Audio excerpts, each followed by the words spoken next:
Pagi yang cerah ini, tanggal 22 Mei 2022, kami mengunjungi sebuah desa yang terletak jauh dari pusat kota yang memiliki keunikan tradisi dan budayanya. Desa tersebut bernama Sumber Wungu, yang berada di Kecamatan Tepus, Gunung Kidul, Daerah Istimewa Yogyakarta.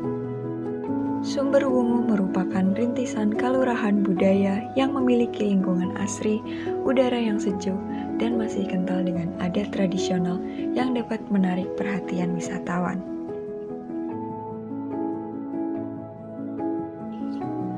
Salah satu kebudayaan yang masih melekat di Sumber Wungu adalah kerajinan anyaman bambu. Bambu merupakan tanaman yang memiliki makna kehidupan bagi orang Jawa. Dan tidak terlepas dari kegunaannya, bambu dapat diolah menjadi kerajinan anyaman. Seperti yang kita ketahui, bahwa anyaman adalah jenis kerajinan seni asli Indonesia yang harus kita lestarikan.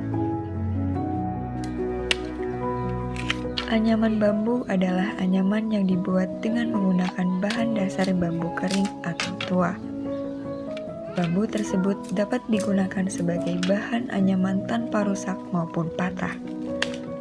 Melalui proses penganyaman, bambu memiliki keunikan dan nilai estetika yang tinggi.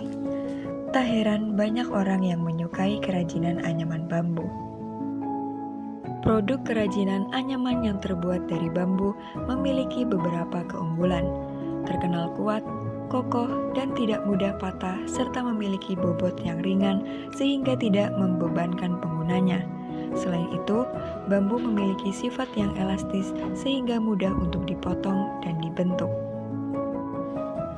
Untuk mengetahui jenis bambu yang cocok digunakan sebagai bahan dasar pembuatan kerajinan anyaman dan bagaimana cara pembuatannya, kami melakukan wawancara dengan salah satu keluarga di Sumber Wungu, yaitu Ibu Wasti sebagai pengrajin, penjual, sekaligus pemilik usaha kerajinan anyaman bambu. Kenalkan, nama saya Suimin, umur 46 tahun, alamat Mulut, Kelurahan Sumber Wungu, Kecamatan Tepus, Kabupaten Gunung Kidul.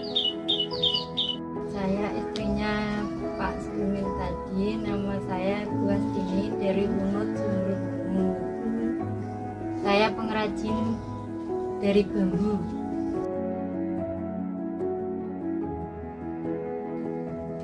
Kalau sejenis bikin kayak kukusan itu harus bambu putih.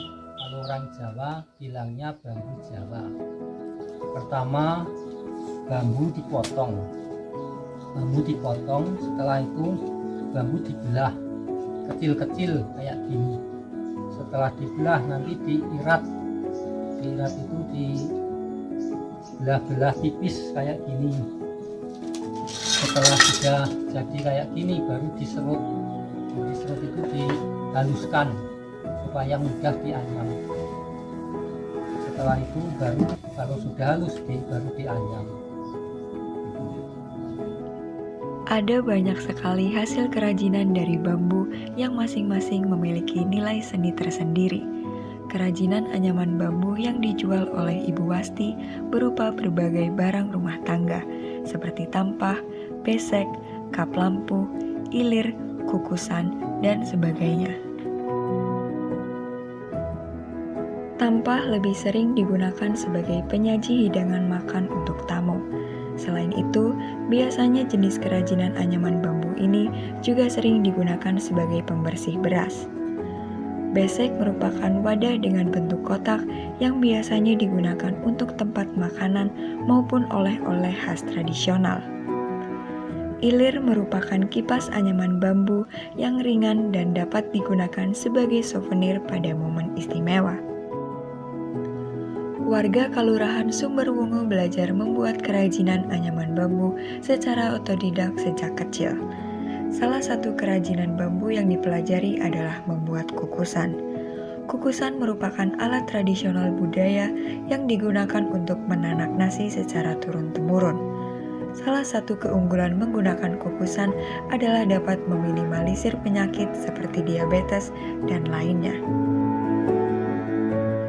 Ibu Wasti berharap agar produk kerajinan anyaman bambu yang dibuatnya semakin dikenal luas oleh masyarakat dan menambah penghasilan keluarga. Menurutnya, untuk menjadi pengrajin yang sukses dibutuhkan ketekunan, ketelatenan, dan kerja keras. Apapun hasilnya harus disyukuri, karena apa yang kita hasilkan belum tentu dapat dilakukan oleh orang lain.